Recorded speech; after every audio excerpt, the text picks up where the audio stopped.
Real estate photography gear, the 11 things I use on most shoots. Really, on most shoots I use 11 things and that is it. And I use the same 11 things on 95% of my real estate shoots. This also applies to my architectural photography and my construction photography work. I spent a lot of time buying gear, trying gear, selling gear, not using gear, wasting money, looking at gear. It's taken me a long time to refine down to 11 things. What are they? Let me tell you. Number 1, camera, Canon 6D. Yes, the Canon 6D Mark I. It was a great camera when I bought it back in the day. It's still a great camera, so why would I change? When it falls over, it won't last forever. I hope it will, but assume it won't. I'll probably replace it with the Canon 6D Mark II because it does what I want it to do. It takes great photos consistently, day in, day out. I do not need all the fancy bells and whistles and everything. This is hardly helping me position myself as an authority on photography gear, isn't it? And get me loads of commissions and affiliate money and everything, but that's the truth. 2, camera lens. Canon 17 to 40mm f4L lens. Not expensive, small, lightweight, quite straightforward, but it has an ultra wide 17mm focal length, which is what I use for 90% of the photos I take. Sometimes I will zoom in a little bit, and that's the beauty of it. You go wide, frame up, you might want to zoom in a little bit, but mainly it's at 17mm and the quality is great. Maximum aperture f4, not a concern. I take my photos on a tripod wherever I can, so we're all good there. 3, Manfrotto 190 Go tripod.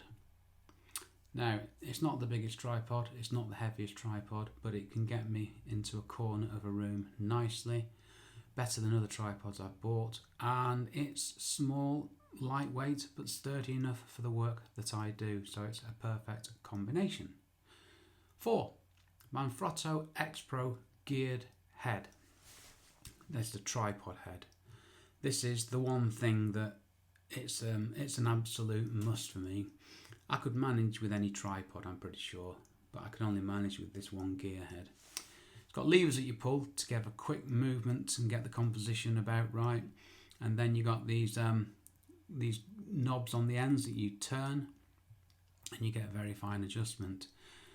So what I do is I get the horizontal sorted first, normally with the camera flatten in both planes, and then I do the verticals after. Do the horizontals before the verticals. Don't try and do them both at the same time, or do your verticals first. Horizontal first, vertical second. Top tip there. And this tripod helps me. Number 6, Manfrotto 200PL quick release plates. What happened to number 5, you're asking? I missed it. I'll get back to it, don't worry. These are just the plates that fit on the camera or the L bracket, which was number 5. So I can, and then you just pull a lever and you can take the camera off, snap it back in, just quick release, quick locking. So 5 was the universal L bracket. I can have a camera in landscape or portrait mode. It's got holes on the bottom on both sides, so you can, and that's what I put the quick release plates on, so I can slide the catch on the tripod head, spin the camera from landscape to portrait, put it on quickly, take another photo. I don't need to recompose most of the time. I haven't moved the tripod head. Game changer again, saves me time, use it on every shoot without fail. Number 7, never sure how to pronounce it, a Neewer, Neewer Loupe viewer. Basically it was a cheap loupe viewer from Amazon. The good quality make is Hoodman. They're pricey, but they're good. This one I got, it was about 25 quid. It works just fine. Give it a go. What it does, it shades the small LCD screen on my Canon 6D, shades it from the sun, and it also magnifies it, so I can, with these aging Old Spice, so I can see what I'm doing. Number 8 is Eclipse lens cleaning solution. That goes with number 9, Pec Pads. Those are the 2 things that I use for cleaning front camera lens. The the front element of the lens, the rear elements, as in the two that are exposed, the viewfinder, and once I've done those, I sort of clean the rest of the body with it, rightly or wrongly, but it's never caused any problems. 10. Lastolite grey card. It's a fold-up grey thing. It's a grey card, basically. I can't dress it up any other way than it's a grey card. Put it in a photo, take a photo, take it out, take another photo. When I go back to Lightroom, just do the eyedropper tool with white balance on the grey card. Boom, white balance done. 99 times out of 100. Great time saver. You have to redo it every time you change from one room to another where the lighting is different. Examples being in a lounge, you'd have nice warm lights. In a kitchen, you'd have cold LED lights, so you'd have to redo it each time the lighting conditions change.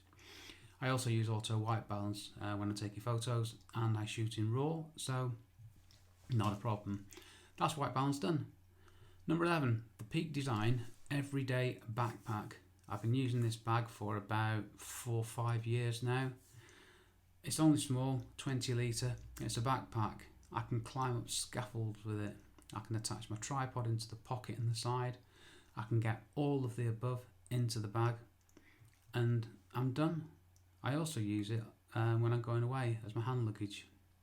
I put my camera stuff in the bottom half because I don't take much, and put all that rubbish in the top half. Okay, that's it. Those are the 11 things that I use on most real estate photography shoots. Check out my blog, rickmcavoyphotography.com.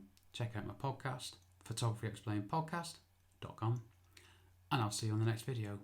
Cheers from me, Rick.